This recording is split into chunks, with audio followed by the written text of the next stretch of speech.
Richelieu. Boa noite, minhas amigas. Estamos chegando aqui para o nosso estudo, está chegando aqui no nosso horário, né? Nós vamos dar início hoje no capítulo 27, os dogmas e os preconceitos. Os dogmas e os preconceitos. Chegando aqui o nosso horário, o horário do nosso estudo. Esse livro aqui também já está quase acabando, né? Termina no capítulo 36, nós estamos no capítulo 27, e depois nós vamos começar a estudar, como eu falei para vocês, nesse horário, o livro Sermão do Monte, do Cláudio Fajardo, né? Irmão do Monte. Ok. Vai substituir, né? Do Cláudio Vai Fajardo. acabar aqui. Aí a gente vai revezando com o Emmanuel. Depois de terminar o Sermão do Monte, a gente volta para o Emmanuel. Depois a gente volta para outro sermão. Então, a gente vai estudando assim. Então, assim que a gente terminar esse, a gente vai para o Sermão do Monte, do Cláudio Fajardo, que eu já mandei até para vocês, né? Cartazinhos. Esse livro está junto com o cartaz do livro Recordações da Mediunidade, da Ivone Pereira. Eu acredito que semana que vem, dia 29, nós teremos terminado. Então, ninguém pode faltar dia 29. Porque dia 29 de abril é a última aula do Devassando Invencível. E esse capítulo que a gente está estudando é maravilhoso, né? Então, vamos lá, está chegando aqui o nosso horário, 19h38, faltando 2 minutinhos apenas para a gente começar no nosso horário. Vamos nesse momento, hoje, dia 24 de abril de 2024. O mês de abril já está indo embora, né? Nós estamos aqui reunidos para mais uma noite de estudos, que iniciou lá às 18h30 com o estudo do Evangelho, né? E, pelo que eu ouvi, parece que foi muito bom. Foi ótimo. Esses Muito estudos bom. são muito bons mesmo. E dia 1º de maio tem trabalho, né? Afinal de contas, quarta-feira, É trabalho. estudo do Evangelho, quem é que vai tirar folga? Não pode ter folga. Nós estamos naquela fase que precisamos trabalhar. Então, vamos, nesse momento, elevar o nosso pensamento ao alto, a Jesus, ao Jesus, nosso Mestre, a Deus Pai Criador, agradecendo e muito essa oportunidade abençoada que o Senhor nos concede, de estarmos reunidos aqui com uma família para estudar, para aprender e, acima de tudo, para colocar em prática aquilo que nós estamos aprendendo. Não é só aprender, não, é preciso colocar em prática, né? Colocar em ação. Lembrando que a caridade é o amor em ação, né? Então, tudo que a gente faz de bom é caridade, é o amor em ação. Então, só temos a agradecer mesmo pela oportunidade, nesta encarnação, de estarmos finalmente compreendendo isso depois, de muitas caminhadas desastrosas, né? Mas, graças a Deus, estamos chegando lá. Então, meus irmãos, vamos começar o nosso estudo aqui no capítulo 27, os dogmas e os preconceitos. Então, Emmanuel começa assim: os maiores obstáculos para que se propaguem no seio das sociedades modernas. Esse livro é de 1938, mas hoje, em 2021, a coisa ainda caminha mais ou menos parecido.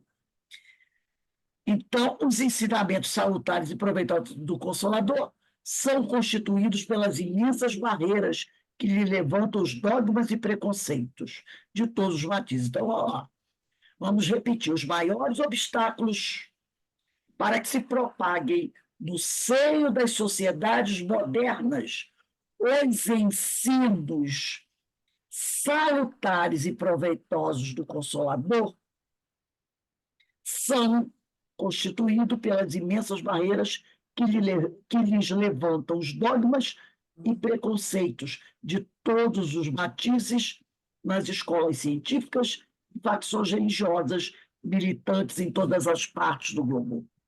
Então, os maiores obstáculos para que o Evangelho de Jesus se propague pelo mundo, tá? E, principalmente, nas escolas científicas e facções religiosas, são os dogmas e os preconceitos. Se não existissem esses dogmas e esses preconceitos, a situação seria outra. É isso que ele está dizendo aqui. Né? Os maiores obstáculos que nós temos nas sociedades modernas, né, para os ensinamentos do Consolador, para os ensinamentos do Evangelho, são os dogmas e os preconceitos. E o que são dogmas? Dogmas é aquele ponto fundamental ou mais importante de uma doutrina, seja essa doutrina religiosa ou não, que se apresenta como indiscutível. Tá? Isso é um dogma. O ponto fundamental ou mais importante, vamos aqui entrar na questão religiosa, né? Então, dogma é o ponto fundamental ou mais importante de uma doutrina religiosa, que se apresenta como indiscutível. Nós temos dogmas em várias outras coisas, tá? Mas vamos falar aqui da religião. Por exemplo, um dogma, a virgindade de Maria, que Maria, após o nascimento de Jesus, continuou fisicamente virgem. Percebeu? Que a gente sabe que é impossível do ponto de vista do corpo físico. Como uma mulher que acaba de dar à luz a uma criança que não foi por cesariana, se fosse cesariana era o departamento dela. Mas não foi cesariana. Parto normal. Como essa mulher poderá fisicamente permanecer, né, vamos dizer assim, usar o português claro, com seu límite íntegro. Deu para a gente entender, né? Havendo, com o nascimento de uma criança, ou numa relação sexual, há o quê? O desmembramento do ímen. E é o que na sociedade caracteriza a virgindade da mulher, na verdade. Uma criança nascendo. Então, esse é o mais um dogma. Na igreja, não se discute. Você vê que as coisas são tão perigosas. Essa semana, eu estava lendo uma matéria sobre uma questão que aconteceu em Portugal, sobre a matança de judeus. Muito interessante. Parece que fez 500 anos, um negócio assim, que em Portugal aconteceu uma matança de judeus. Inúmeros judeus morreram nessa tragédia, né? Deixa eu ver aqui, deixa eu ver se eu acho que achei muito interessante essa matéria. Eu nem sabia que ela existia. Hoje, o governo português admite que realmente aconteceu essa matança e eles colocaram lá na frente de uma igreja, né, até vamos dizer assim, como é que a gente fala? Construíram lá um dolmen, um negócio assim, né, para poder homenagear as pessoas que foram assassinadas. Parece que morreram para mais de 4.000 judeus. Para mais de 4.000 judeus foram mortos durante essa matança. Agora, veja só, eu só quero pegar aqui só o título, quem quiser depois, quiser ler, eu posso até mandar para vocês É o meu marido que ele acha essas coisas e ele manda para mim. Aqui, ó. A Real de Portugal, é o título da matéria. O massacre de Lisboa e a reparação aos judeus sefarditas. Então, o massacre de Lisboa e a reparação dos judeus sefarditas. Fazem 518 anos que isso aconteceu, né? Foi uma das maiores tragédias da história de Portugal. O massacre de Lisboa, a matança de Páscoa, quando cerca de 4.000 judeus foram espancados e assassinados em praça pública. Por que que isso aconteceu? Estava havendo uma cerimônia religiosa dentro da igreja. E, de repente, um facho de luz entrou na igreja. Um facho de luz entrou na igreja, né? E tá aqui, ó, isso aconteceu no dia 19 de abril de 1506. Tá? Olha só o que aconteceu. Naquele dia, um grupo de fiéis que assistia à missa gritou milagre após uma imagem de Cristo ter sido iluminada por um raio de luz. Um cristão novo, todo mundo sabe o que é cristão novo, né? Eram os judeus que eram obrigados a se converter ao cristianismo. Recebiam o título de cristão novo. Ou se convertia, morria. Então, a pessoa se convertia. E aí, dentro da igreja, um cristão novo, que era um judeu vertido ao cristianismo, né? Na hora que o fato foi um raio de sol, o sol entrou pela igreja e um facho de luz bateu na imagem do Cristo. E aí, um grupo de fiéis católicos que assistia à missa gritou milagre após uma imagem de Cristo ter sido iluminada por um raio de luz. Um cristão novo disse, na hora, levantou-se e disse que era apenas um reflexo do sol, dando início à tragédia. Ele apenas disse isso. Não, gente, não é um milagre. Foi um reflexo do sol que bateu na imagem do Cristo. Gente, a partir daquele momento, num intervalo de 3 dias, quase 4.000 pessoas da comunidade judaica foram espancadas e assassinadas. Percebeu? Dogmas e preconceitos.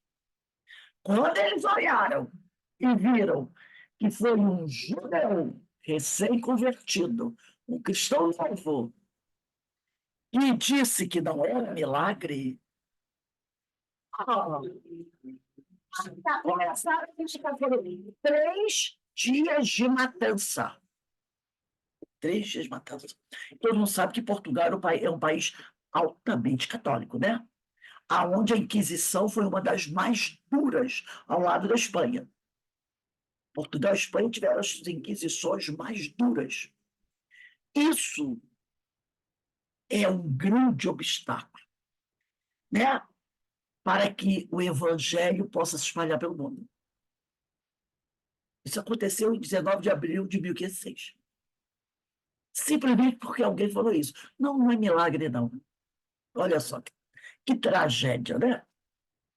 Então, ele diz aqui, muitos espíritos,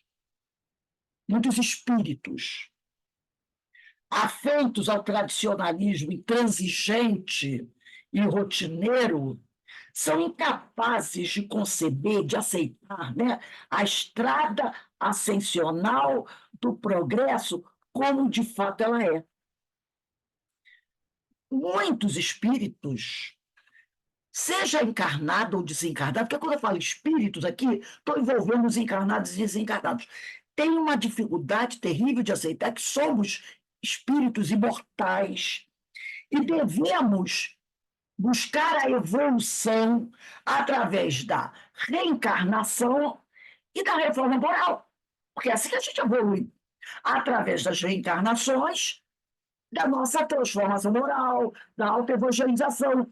Então, muitos espíritos ainda presos ao tradicionalismo intransigente são capazes de conceber, são incapazes, desculpa, são incapazes de aceitar essa estrada ascensional do progresso como de fato ela é, cheia de lições novas e crescentes, resplendores. Ela é assim. É assim que, completando as longas, olha só, é assim que, completando as longas fileiras de retardatários, esses que negacionistas, tem algo parecido com o que acontece agora no século XXI? Negacionistas, alguém já ouviu essa palavra? Atualmente, mas vamos lá. O livro é de 38, não é de 2024, né?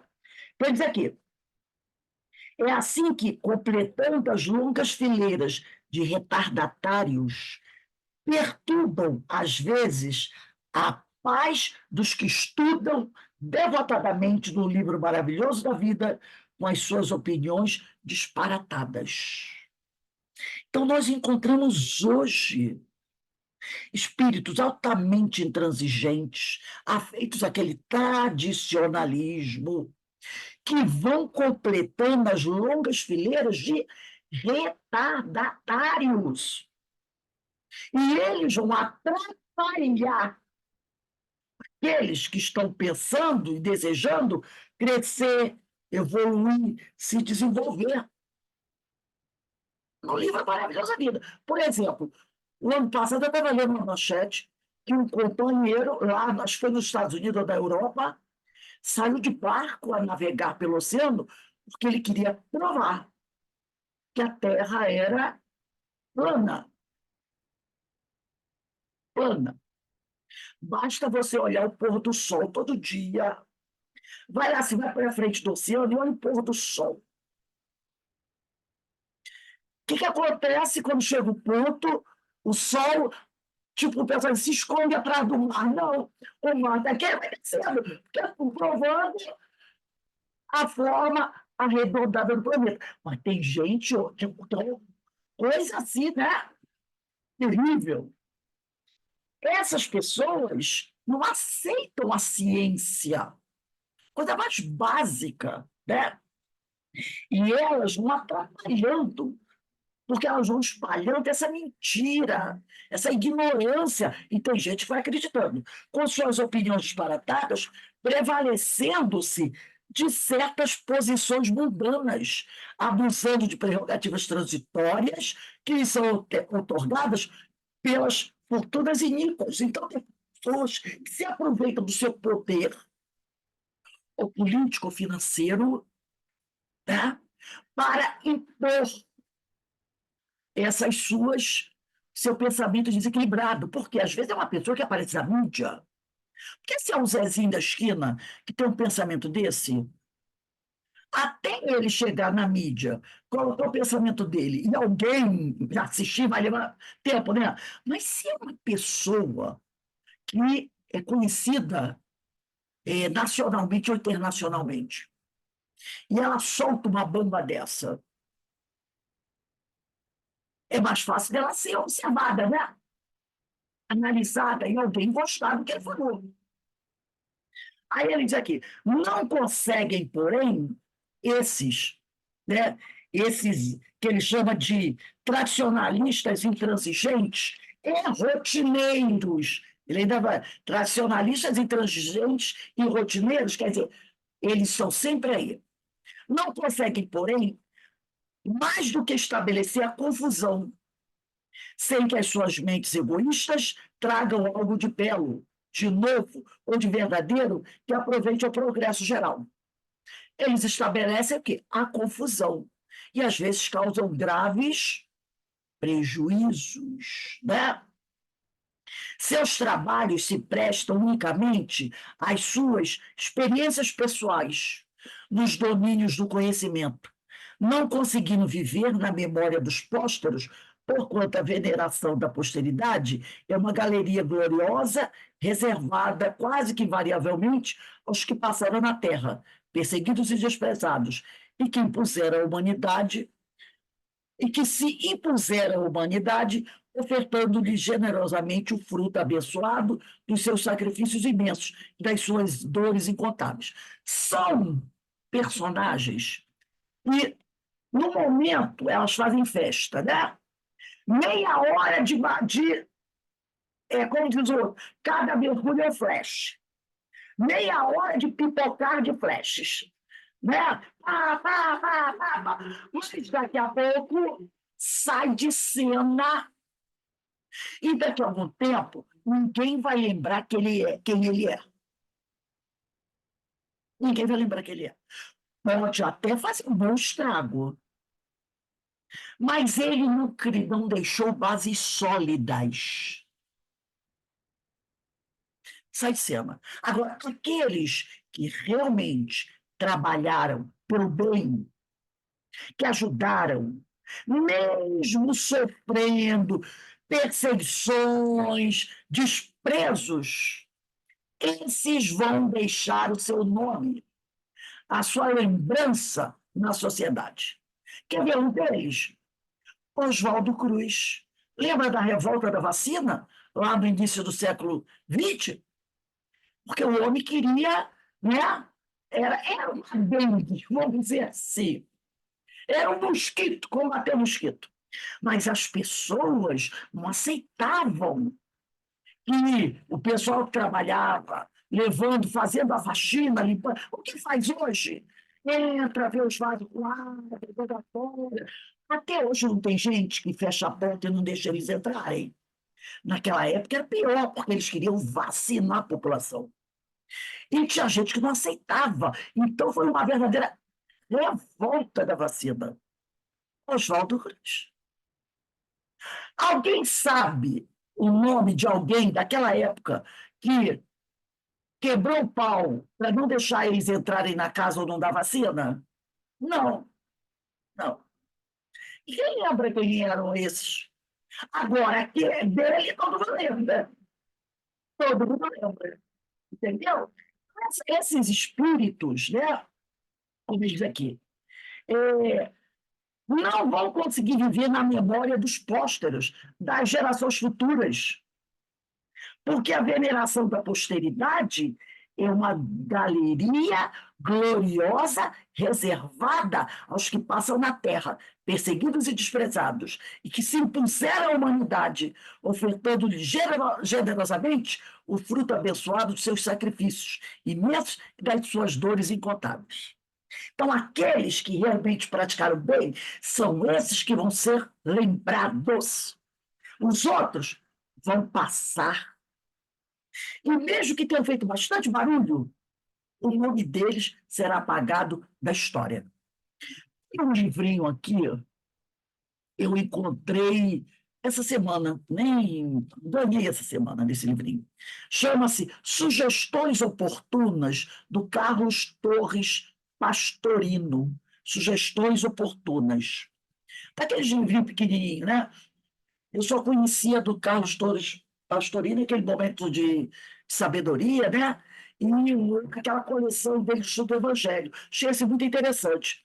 Também publicado pela editora Vozes, Sugestões Oportunas. Aqui no capítulo 29, o Pastorino diz assim, no capítulo 8, página 29, capítulo 8, pureza. Capítulo 8, pureza, ele diz assim, não deves cruzar os braços, trabalhe ativamente. Não queiras estacionar mais tempo. Né? Não queira estacionar mais tempo. Ele está falando aqui desses tradicionalistas intransigentes e rotineiros. Eles estacionam. Foi o que o Emmanuel falou aqui. Formam as longas fileiras de retardatários. Se você é um retardatário, é você porque você está estacionado, né? Então, ele diz aqui, não queiras estacionar mais tempo. Repara que tudo tem seu tempo e sua oportunidade. A revolução tem que ser feita de baixo para cima, de dentro para fora, do mal para o bem. Começa por fazer uma revolução dentro de ti, para que te tornes um vaso de eleição, onde o mestre possa morar sem receio de manchar suas brancas vestes. Bem sabes que a centelha divina habita em ti, e é tua essência mais íntima. Mas como pode essa centelha manifestar-se atravessando muralhas de chumbo pesado e embrutecido? Como pode, né, essa centelha manifestar-se se em torno de você só tem essa muralha de chumbo pesado e embrutecido? Afina as paredes desse vaso que recebestes.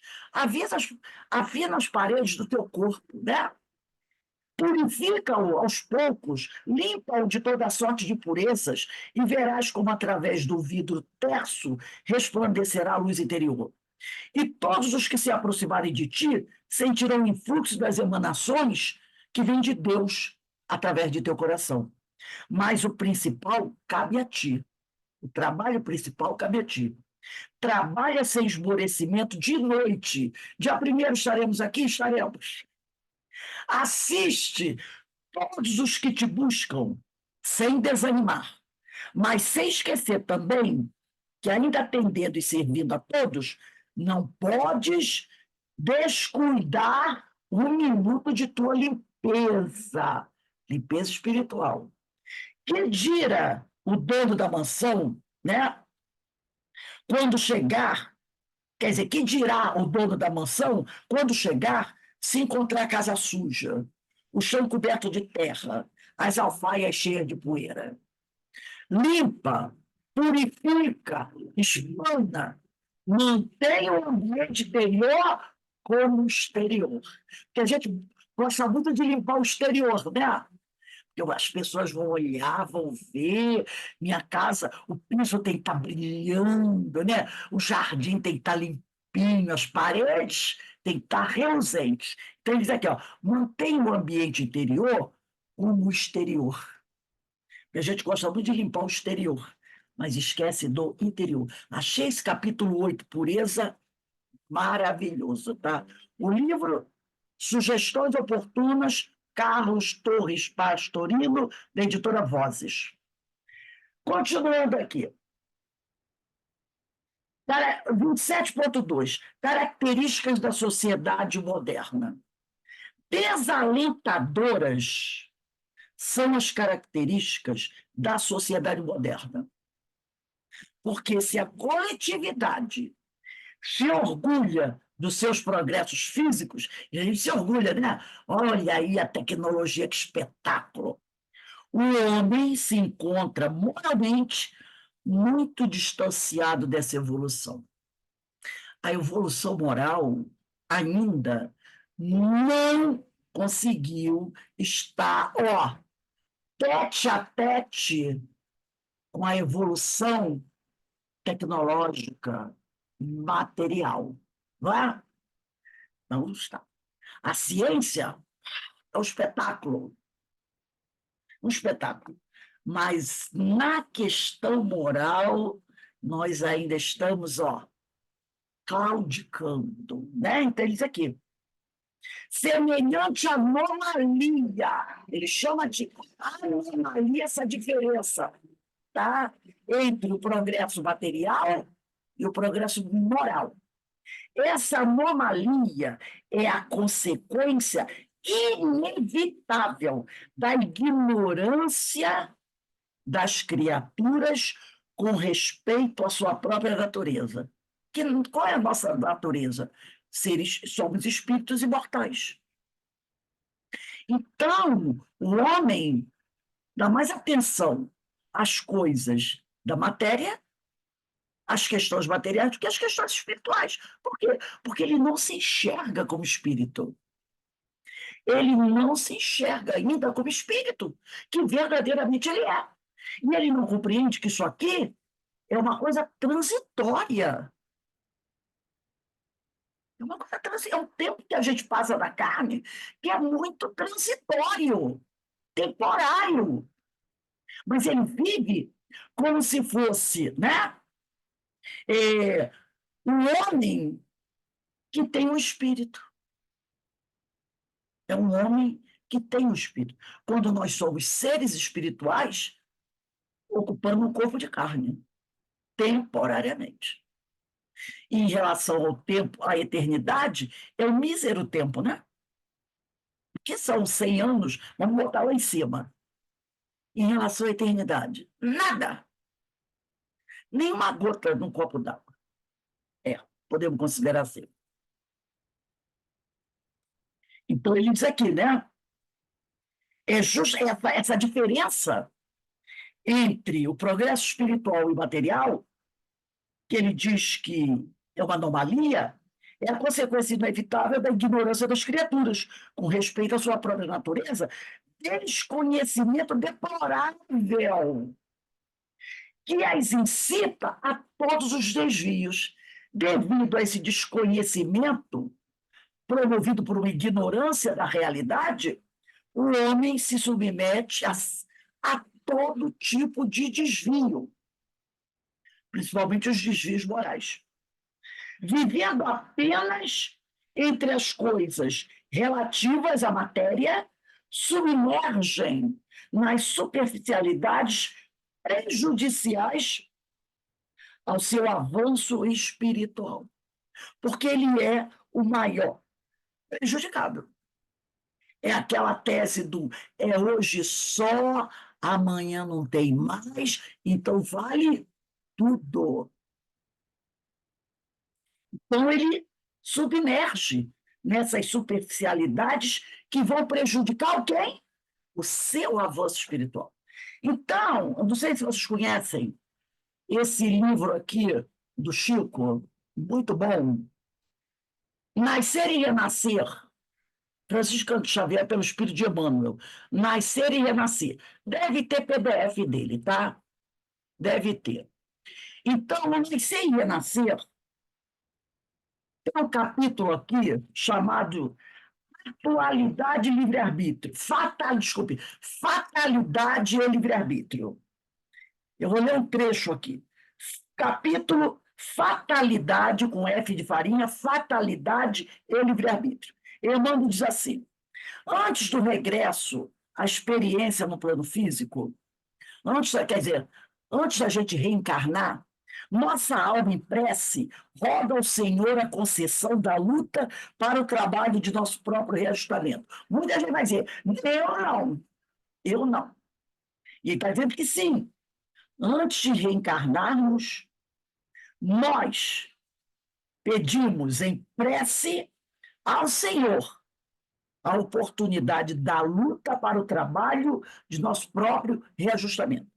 Solicitamos a reaproximação de antigos desafetos. Outro vai dizer, eu jamais. Imploramos o retorno ao círculo de obstáculos que nos presenciou a derrota em romagens mal vividas. Queremos voltar ao mesmo cenário. Suplicamos a presença de verdugos com quem cultiváramos o ódio para tentar a cultura santificante do amor. Pedimos seja levado de novo aos nossos lábios o cálice das provas em que fracassamos, esperando exercitar a fé e a resignação, a paciência e o valor. E com a intercessão de variados amigos, lembra as testemunhas? Que se transformam em confiantes avalistas, nossos avalistas, de nossas promessas, obtemos a bênção da volta. Efetivamente, em tais circunstâncias, o esquema de ação surge traçado. Somos herdeiros do nosso pretérito. E, nessa condição, arquitetamos nossos próprios destinos. Entretanto, humanizados temporariamente ao veículo terrestre, acariciamos nossas antigas tendências de fuga ao dever nobilitante. Quando encarnado, a gente foge àquilo que a gente pediu, a gente deserta. Instintivamente, tornamos despreocupados à caça de vantagens físicas, de caprichos perniciosos, de mentiroso domínio e de nefasto prazer. Instintivamente, voltamos às mesmas práticas. O egoísmo e a vaidade costumam retomar o leme de nosso destino. E abominamos o sofrimento e o trabalho, quais se nos fossem duros algozes, quando somente com o auxílio deles, sofrimento e trabalho, conseguimos só erguer o coração para a vitória espiritual a que somos endereçados. É por isso que fatalidade e livre-arbítrio coexistem nos mínimos ângulos. Tá? Então, é por isso que fatalidade e livre-arbítrio coexistem nos mínimos ângulos de nossa jornada planetária. Geramos causas de dor ou alegria, de saúde ou enfermidade, em variados momentos de nossa vida. Né? Reclamar de quem? Geramos causas de dor ou alegria, de saúde ou enfermidade, em variados momentos da nossa vida. Voltando aqui ao Emmanuel, né? Ignoram quase que totalmente o que sejam as suas forças latentes e as suas possibilidades infinitas, adormecendo ao canto embalador dos gozos falsos do eu pessoal, e apenas os sofrimentos e as dificuldades os obrigam a despertar para a existência espiritual, na qual reconhecem quanta alegria de banda do exercício do bem e da prática da virtude, entre as santas lições da verdadeira fraternidade. Quer dizer, ignoramos totalmente tudo isso aí. Ignoramos as forças latentes que nós temos. Quando Jesus diz assim, deixa brilhar a vossa luz, não, Senhor, não tem luz, não. A gente ignora tudo isso. Ignoramos as nossas forças latentes, ignoramos as nossas possibilidades infinitas. Lembra quando estudamos sobre a cura? Que nós podemos ser aqueles que curam, mesmo sem sermos médios ostensivos? Por quê? Porque temos forças latentes. Mas a gente ignora tudo isso. E adormecemos, né, ao campo embalador dos desejos materiais. Até que o sofrimento venha nos despertar para a existência espiritual. E aí a gente reclama. E ainda no livro Nascer e Renascer, concluindo esse capítulo, Fatalidade e Livre-Arbítrio, Emmanuel diz assim: aceitemos os problemas e as inquietações que a Terra nos impõe agora, atendendo aos nossos próprios desejos, na planificação que ontem organizamos, fora do corpo tenso, e tenhamos cautela com o modo de nossa movimentação no campo das próprias tarefas, porque, conforme as nossas diretrizes de hoje, na preparação do futuro, a vida nos oferecerá amanhã paz ou luta, felicidade ou provação, luz ou treva, bem ou mal. Então, ele diz aqui, ó, está difícil agora? Aceita os problemas e inquietações, né? Continua trabalhando pela sua melhora, mas não se rebele contra a dor, contra o sofrimento, contra o aguilhão, né? Compreende, né? Que está difícil, é porque você está melhorando. Está doendo, é porque você está melhorando. Está sofrendo, é porque você está melhorando. Mas continua lutando. Não para, continua lutando, tá? Por quê? Porque tudo que você está fazendo hoje é uma preparação para o seu futuro. Porque amanhã a vida vai te dar paz ou luta, felicidade ou aprovação, luz ou treva, bem ou mal, em acordo com o teu proceder hoje. É isso que ele está falando. É tão simples, né? Mas a gente complica tanto. A gente se rebela, a gente não aceita, a gente não reconhece que somos espíritos imortais. E daí está a dificuldade toda. Faz que nem Paulo de Tarso, que tinha um espinho na carne, que era o quê? O conhecimento do que ele tinha feito. Era saber que ele, tão bem preparado, falhou. Falhou desastradamente. E agora ele precisava caminhar, trabalhar, trabalhar, trabalhar, trabalhar, mas com o espinho na carne, com o espinho na carne, que era a lembrança viva e a cores, que era da encarnação dela, não era do passado, do que ele havia feito.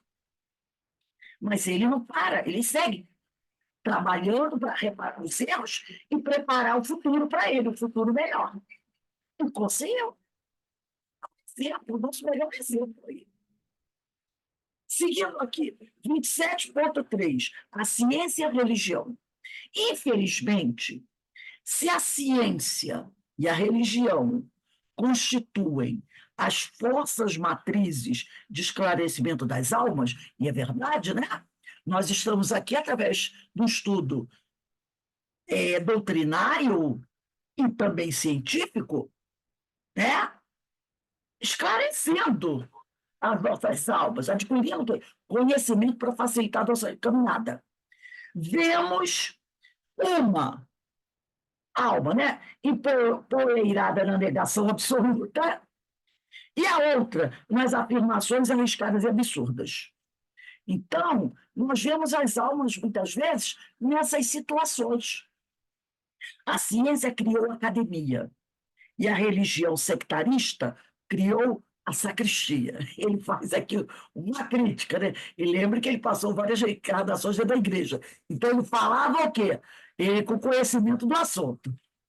Uma e outra, a academia e a sacristia, ou a ciência e a religião, uma e outra, abarrotadas de dogmas e preconceitos, repelindo-se como polos contrários dentro dos seus conflitos, têm somente realizado separação em vez de união. A gente vê, né, a religião hoje ainda, e muitas vezes a ciência, mais provocando separação do que união. Guerra em vez de paz. Descrença em vez de fé, arruinando as almas e afastando-as da luz da verdadeira espiritualidade.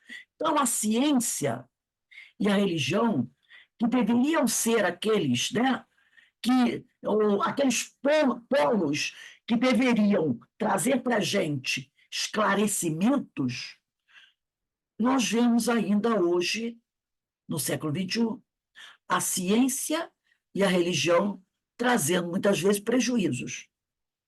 A ciência negando a fé, né? Negando a religião, e a religião ainda muito presa a preconceitos e a dogmas.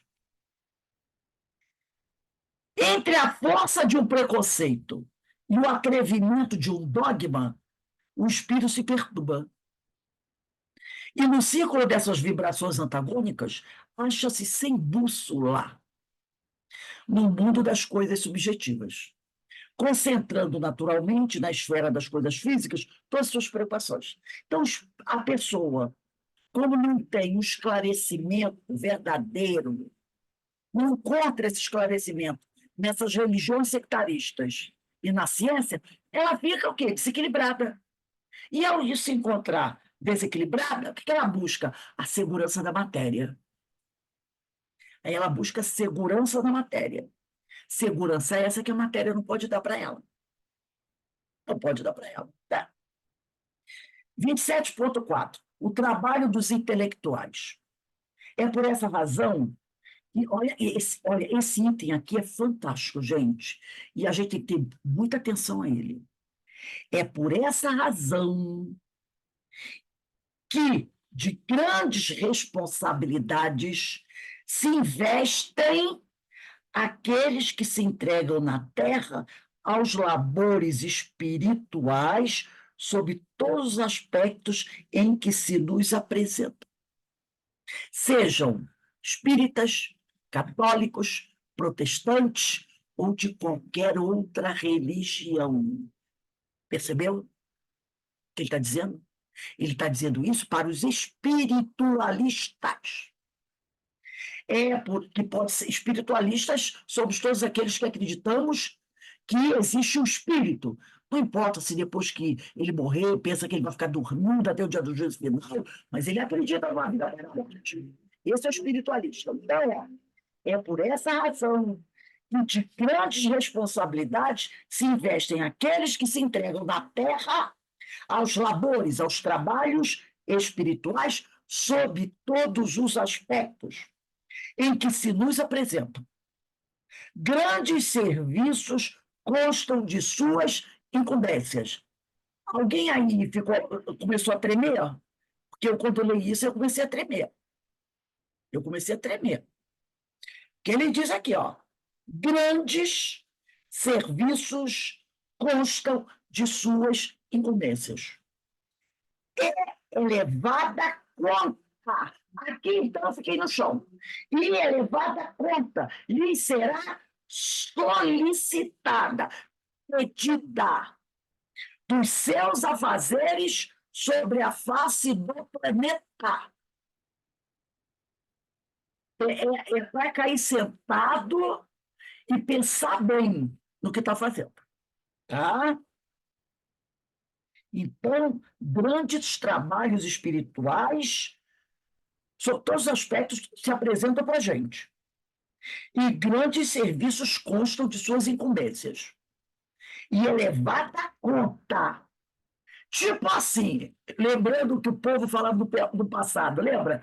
Chegou na porta São Pedro, pega o livro preto, abre e diz assim: qual o seu nome, meu filho? Deixa eu ver se você cumpriu com todos os seus afazeres. Lembra do livro preto que a gente. Né? É por aí que ele está dizendo. E elevada conta lhe será solicitada dos seus afazeres sobre a face do planeta. Quem é que vai cobrar essa conta da gente? É São Pedro? É Jesus? Não. É a nossa consciência. São Pedro é uma brincadeirinha. Igual o livro preto da diretora da escola, lembra? Eu tinha uma diretora que eu fazia primário.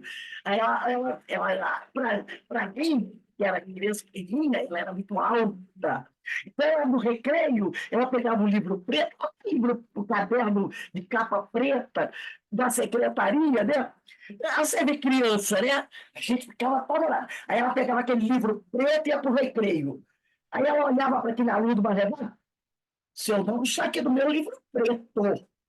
Tudo que você faz, escrito no meu livro preto, se comporte. Dona Maria, já deve ter desencarnado. Era ali da escola, ali, Vitor Meirelles, perto ali da Vila Taquara, né, que vai ali para a Cidade de Deus. Ali tem o colégio Vitor Meirelles, o primário é ali. Então, eu até hoje Dona Maria com o livro preto, dizendo: você, Dona está aqui.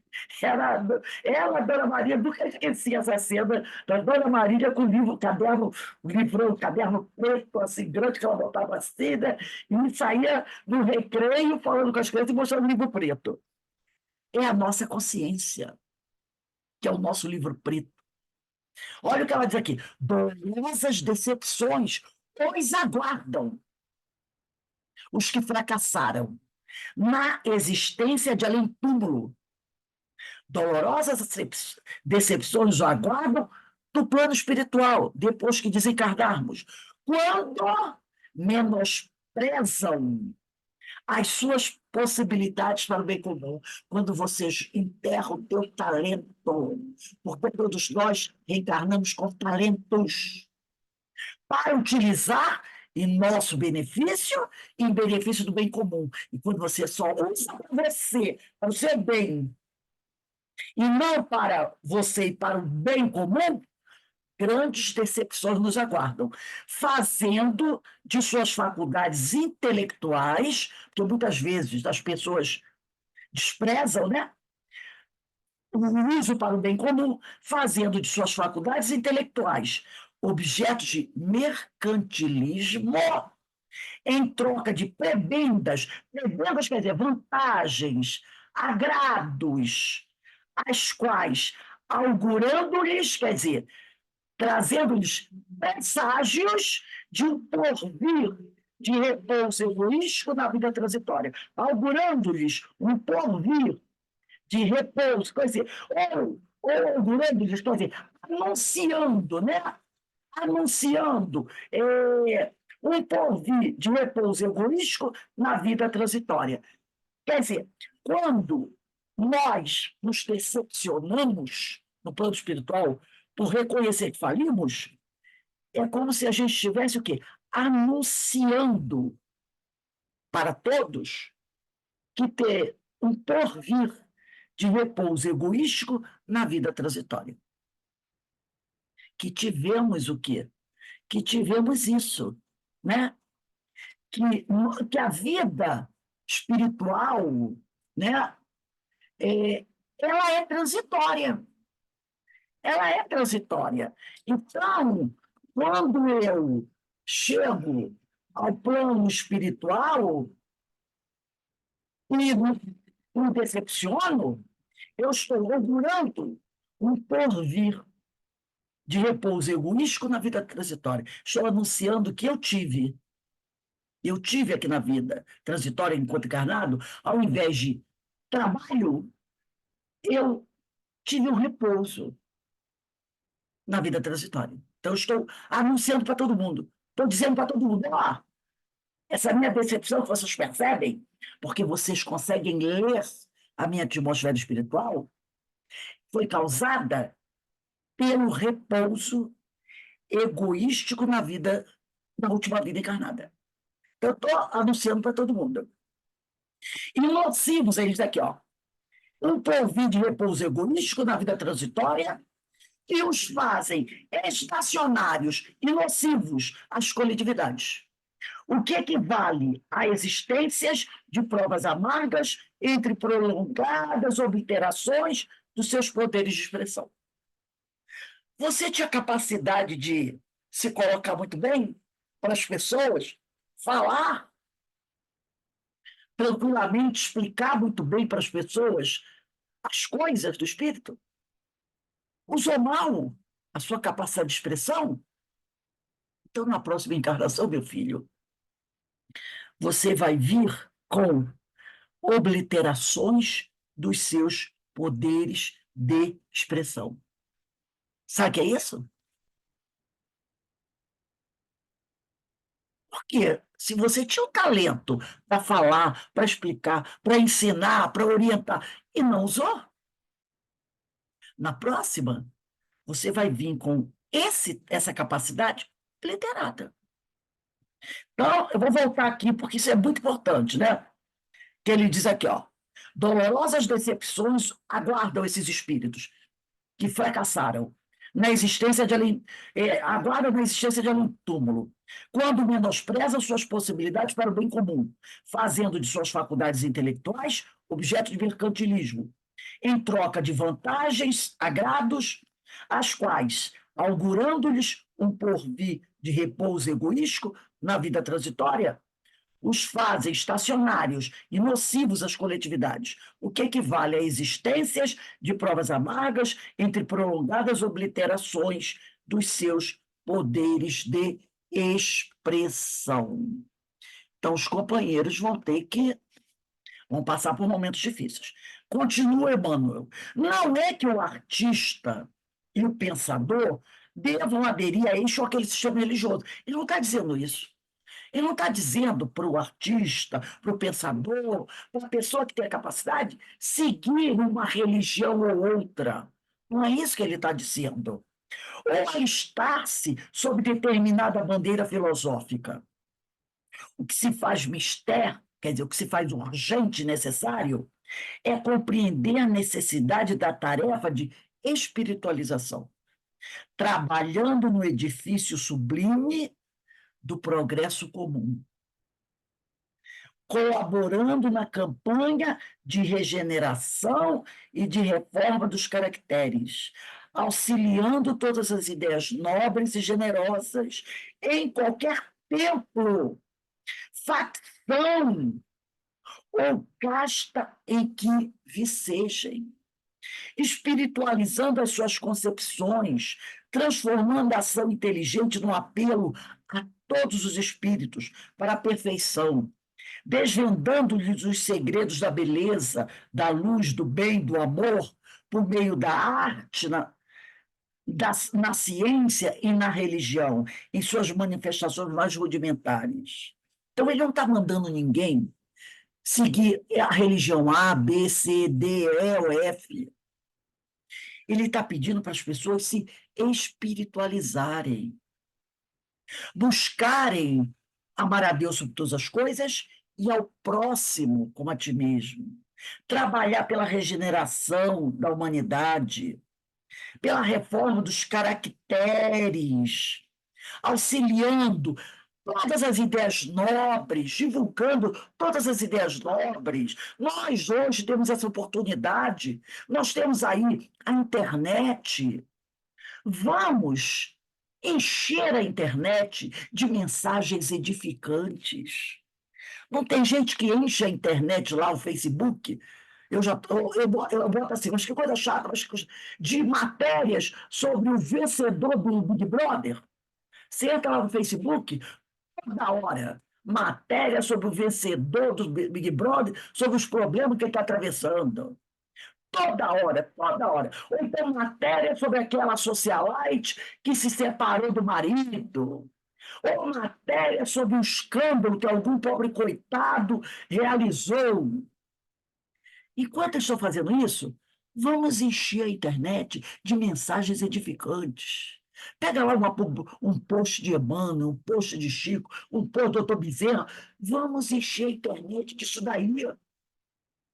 Vamos travar essa batalha. Coloca coisa edificante na internet, matéria interessante. Hoje mesmo eu vou colocar uma que eu achei interessantíssimo. Eles estão conseguindo decifrar textos da cidade de Herculano, que foi uma das cidades que o vulcão enterrou, Pompeia e Herculano, lembra? Então, eles conseguiram salvar vários manuscritos, rolos, aqueles rolos papiros. E, com a ajuda da ciência hoje, eles estão conseguindo descolar as folhas que elas ficaram em rolo e colaram uma na outra. Quando tentavam abrir, elas se desmanchavam. Mas com a inteligência artificial, com a ciência, eles estão conseguindo, tem um projeto aí, é um tipo de uma máquina que está descolando os textos, sem estragar os textos. Será que eles já descobriram? Descobriram o local onde Platão foi enterrado. Platão foi enterrado, até aqui eu fiquei, ainda não encontraram o túmulo dele, porque eles têm que descobrir, ele foi enterrado, logicamente, só poderia ser numa biblioteca, tá? Numa biblioteca. Deixa eu achar aqui. Então, olha só, papiros de Herculano indicam local de sepultura de Platão, matemático, filósofo matemático grego, né? Eles já descobriram que ele foi sepultado em um jardim da Academia de Atenas, ou como era chamada de Academia de Platão, considerada a primeira universidade do mundo ocidental, que foi destruída pelo ditador romano Sula em 86 a.C. O túmulo ficava ao lado do chamado Museion, espaço sagrado dedicado às musas da mitologia grega, segundo os papiros de Herculano, conjunto de mais de 1.800 rolos de pergaminhos descobertos no século XVIII na Vila dos Papiros, situado na cidade romana de Herculano, destruída na erupção do vulcão Vesúvio, que também devastou a vizinha Pompeia no ano 79 depois de Cristo. Vão descobrir o túmulo dele, claro. Eles vão agora, os papiros é que disseram, estava lá registrado os papiros. Agora eles vão procurar o quê? Eles vão procurar essa biblioteca. Lá já estão praticamente Herculano já está praticamente descoberta, estão tirando, né, toda a lava de Herculano e de Pompeia, vão achar os vestígios da biblioteca. E achando, fica mais fácil achar. Já pensa coisa espetacular? O túmulo de Platão? Então, é isso aí que a gente coloca lá na internet, uma coisa para quem gosta, né? Maravilhosa, né? Matéria maravilhosa. E mensagens edificantes. Mensagens edificantes, né? Então, o que ele diz aqui? É isso que nós devemos fazer. Trabalhar no edifício sublime do progresso comum, colaborando na campanha de regeneração, de reforma dos caracteres, quer dizer, do caráter das pessoas, auxiliando todas as ideias nobres e generosas, em qualquer tempo, facção ou casta, espiritualizando as suas concepções, transformando a ação inteligente num apelo a todos os espíritos para a perfeição, desvendando-lhe os segredos da beleza, da luz, do bem, do amor, por meio da arte, da ciência, da religião, em suas manifestações rudimentares. Esse é o trabalho que nós devemos fazer. Esse item aqui, principalmente esse parágrafo aqui, quando ele começa assim, não é que o artista. Esse parágrafo, até em suas manifestações rudimentares, vamos marcar bem esse parágrafo e vamos reler novamente. É um parágrafo muito importante para nós, que somos espíritos que estamos trabalhando pela nossa edificação. Muito importante esse parágrafo. Aí aqui eu trouxe ainda o livro Nascer e Renascer, do Emmanuel, no capítulo que ele chama de Escolha de Provas. Esse livro aqui, que já mostrei para vocês, Nascer e Renascer.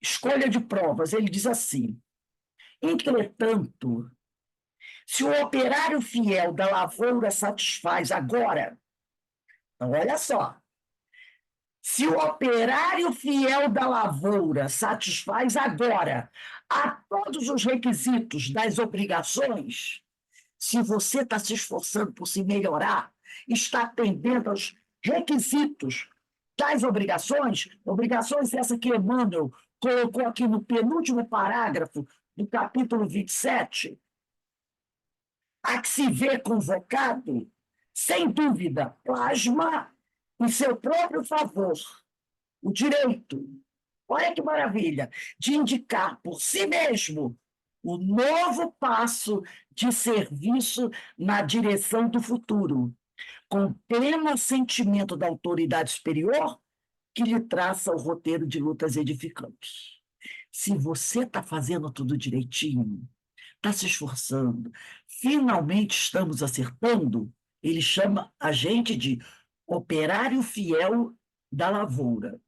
Então, se a gente satisfaz agora a todos os requisitos das obrigações a que se vê convocado, sem dúvida, plasma em seu próprio favor o direito de indicar por si mesmo o novo passo de serviço na direção do futuro. Você tem condição de escolher suas próximas reencarnações, com pleno assentimento, né, da autoridade superior, dos espíritos superiores, que traça o roteiro de lutas edificantes. Aí ele vai dizer assim, além da desencarnação, agora ele vem o outro lado, o todo, mas, assim, além da desencarnação, nem todos desfrutam de improviso a faculdade de escolher o lugar ou a situação em que deva prosseguir no esforço de evolução. Porquanto, quase sempre, é imperioso para esses que não fizeram isso que o Emmanuel falou aqui no penúltimo parágrafo do capítulo 27. Né? Para esses, quase sempre é imperioso o regresso às sombras da retaguarda, para refazer com sofrimento e lágrimas, amargura e sacrifício, o ensejo perdido de acesso à luz. Para os que fracassaram para aqueles que ficaram, como ele abriu o parágrafo aqui, para os tradicionalistas intransigentes e rotineiros, para os que estacionaram no ócio e que prejudicaram os seus semelhantes, que não procuraram trabalhar em bem, no seu próprio bem e no bem da coletividade, esses, quando desencarnarem, vão ter, como disse Emmanuel no livro, no capítulo 27, dolorosas decepções. Essas dolorosas decepções vão aguardá-lo no plano espiritual. E aí, no livro Nascer e Renascer, ele diz: esses, infelizmente, não vão poder planejar futuras reencarnações auspiciosas. E de muito trabalho, porque para ser auspicioso tem que ter muito trabalho, né? Para ser uma reencarnação boa, legal, de muitas alegrias, o trabalho no bem tem que estar incluído aí. E a reforma moral também. Esses que não lutaram por isso, regressarão às sombras da retaguarda para refazer com sofrimento e lágrimas, amargura e sacrifício o ensejo, a oportunidade perdida de acesso à luz. Aí ele encerra o livro Nascer e Renascer. Se deseja, agora ele se dirige para a gente, se desejas a marcha vitoriosa para lá das portas de cinza, em que se nos renova a visão espiritual, afeiçoa-te com perseverança e lealdade ao próprio dever. Desse dever, lembra da nossa aula de sábado sobre o dever que nós estudamos no Evangelho segundo o Espiritismo? Se eu não me engano, deixa eu pegar aqui, capítulo 17, item 7, é isso mesmo, capítulo, o dever, instrução dos Espíritos, né? Nós estudamos isso no sábado. Capítulo 17, sede perfeitos. Item 7, instrução dos Espíritos, o dever. Então, ele diz aqui, ó, olha como nosso planejamento é maravilhoso. Se desejas a marcha vitoriosa para lá das portas de cinza, em que se nos renova a visão espiritual, afeiçoa-te com perseverança e lealdade ao próprio dever. Vamos botar um asteriscozinho aí nessa palavra dever? E vamos colocar aqui, ó, Evangelho segundo o Espiritismo, capítulo 17, item 7. Então, afeiçoa-te com perseverança e lealdade ao próprio dever, dele fazendo o pão espiritual. Então, a gente tem que fazer do nosso dever o nosso pão. Nossa, caiu tudo aqui. O nosso pão espiritual. Então, afeiçoa-te com perseverança e lealdade ao próprio dever, dele fazendo o pão espiritual cada dia. Cada dia. Por quê? Para alcançar o triunfo, diz Emmanuel, e a elevação de amanhã, é indispensável consagrar-lhes a nossa atenção desde hoje. Tá? Então, olha aqui o recado. Se desejas a marcha vitoriosa para lá das portas de cinza, em que se nos renova a visão espiritual, afeiçoa-te com perseverança e lealdade ao próprio dever, que é o dever de trabalho pelo bem, semeando a luz, dele fazendo o pão espiritual do seu dever, cada dia. Porque para alcançar o triunfo e a elevação de amanhã, é indispensável consagrar-lhes a nossa atenção desde hoje. Se a gente não consagra a nossa atenção, não consagrou a nossa atenção desde ontem, que façamos isso a partir desse momento. Maravilhosa mensagem de Emmanuel no livro Nascer e Renascer. Tá? O capítulo é Quem quiser anotar, escolha de provas. Depois eu mando o PDF, escolha de provas. E para encerrar, o capítulo 27 desse livro de Emmanuel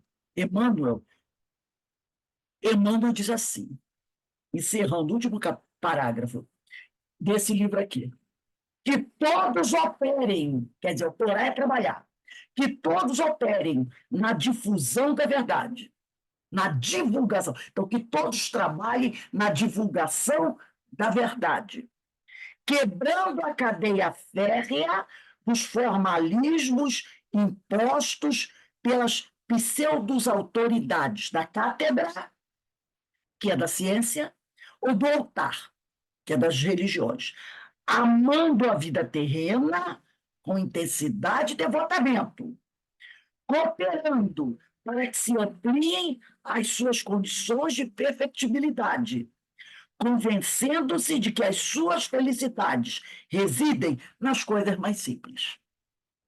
Né? Então, que a gente trabalhe com amor, com disciplina, amando esse momento que a gente está vivendo agora, porque é a nossa grande oportunidade, essa reencarnação, mas lembrando que a nossa felicidade sempre estará nas coisas mais simples, tá? E que são as mais fáceis. Nós é que complicamos. Nós é que complicamos. Desculpa aí o barulho, gente, caiu meu negocinho aqui, meu estojinho aqui. Alguém gostaria, eu gostaria, ainda temos um tempinho aí, uns 5 minutinhos, que vocês pudessem comentar esse texto que eu achei fantástico, do capítulo 27.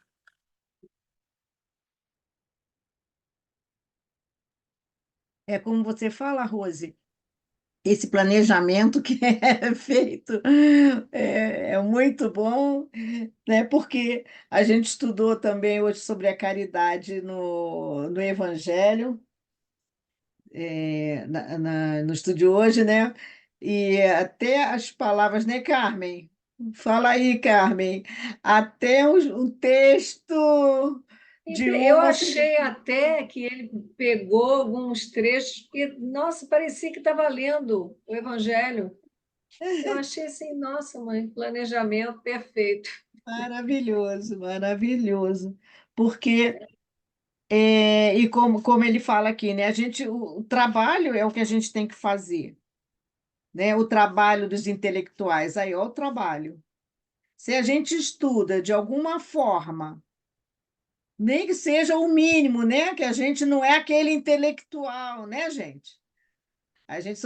Nós somos as pequenas cabeças pensantes é, que ainda aprendem, mas o que a gente aprende já é algo, já é a caridade aí, o que a gente pode passar para o outro, mesmo que seja esse pouquinho, já é a caridade para com o próximo, Com né? certeza. Já é a caridade se manifestando aí, porque a gente passando o pouquinho que a gente sabe, já é um pouquinho que o outro também consegue apreender e se melhorar também conosco. A gente não tem que dar a mão àquele que está lá em cima, né? Se segurar firme e auxiliar aquele que vem atrás de nós também, né? Na retaguarda, como a gente leu no estudo hoje, vire e volte à retaguarda, ver o que. É maravilhoso mesmo, as lições se completando, os estudos, e a gente só tem a ganhar, né? Não, só, a gente não faz mais do que a nossa obrigação, Exato. né? A gente ganha, Repassando recebe tanto, né, e gente? recebe. É dando que a gente recebe, A né? gente recebe E tanto. Eu acho muito se dará àquele que. muito trabalhou, muito trabalhou. Então, eu achei esse penúltimo parágrafo do capítulo 27 desse livro, Emmanuel, espetacular. Um parágrafo, sabe, pode-se dizer poderoso, onde Emmanuel faz um alerta muito importante. E no livro Nascer e Renascer, esse livro aqui também, muito bom, né? Nascer e Renascer, né? Ele faz um alerta para a gente muito bom E nós não podemos ignorar essa verdade. É a verdade, a gente tem que trabalhar por ela. Gente, é o nosso futuro, né? É o nosso futuro, é o nosso bem-estar. Então, ele diz aqui, se a gente está fazendo as coisas direitinho, nós teremos essa oportunidade de, estando no plano espiritual, auxiliar no planejamento da nossa reencarnação, já fazendo escolhas, né, melhores para nós, ao contrário daquele que, infelizmente, E ficou não se decepcionar tanto quando chegar lá do outro lado, né? não se decepcionar tanto, né? Porque eles são tão misericordiosos, né? Como você disser assim, eu não trabalhei bem. Ele, não, minha filha, trabalhou sim. Não seja tão exigente com você mesmo. Trabalhou sim, se esforçou. O que você não conseguiu fazer agora, com o esforço que você demonstrou, você vai na próxima. Porque você mostrou esforço, né? Já mostrou que está a fim de trabalhar, de crescer. Agora, que decepção para aqueles que abandonam o barco, né? Então, que a gente continue, né? Não é questão de vaidade, não é questão de querer dizer que nós somos espíritos, somos vaidosos, porque a gente se acha melhor. Não, é a realidade em conteste. Numa escola, o aluno que ao longo do ano estuda, faz as tarefas direitinho, qual a tendência desse aluno? Ser aprovado ao final do ano. E o que acontece com aquele que não fez tudo direitinho? Terá que repetir. E a coisa mais triste, gente, é ter que repetir o ano, não é? Ver a turma ir embora e você ficar. E a turma nova que entra olha para você e diz assim: você reprovou, é? Porque o ano passado eu te via daquela turma que está lá na frente. Como é que você está com a gente aqui de novo? Está aqui com a gente. Por que você não seguiu com a turma? É porque você é reprovada, né? Foi reprovada, né? Não é triste? É triste. Qual é Carmen, qual é a frase mesmo, hein? É preferível ser surpreendido pela morte em trabalho É preferível morrer trabalhando Do que do numa que poltrona sentado na chique. poltrona. Imagina, Poltrona chique. você esperando a morte e o outro Ai, ai, trabalhando ai, essa morreu. da Olha que poltrona. maravilha. Morreu trabalhando. E o outro sentado numa poltrona chique, esperar a morte. Pensou? Poltrona de luxo. Vai chegar igual o de Tasso. Quando chegou no plano espiritual e falaram com ele, a situação na Terra está muito difícil, ele já levantou, vamos lá, a pessoa, calma, você chegou agora, tem que dar uma relaxada. Não, vamos lá, vamos trabalhar.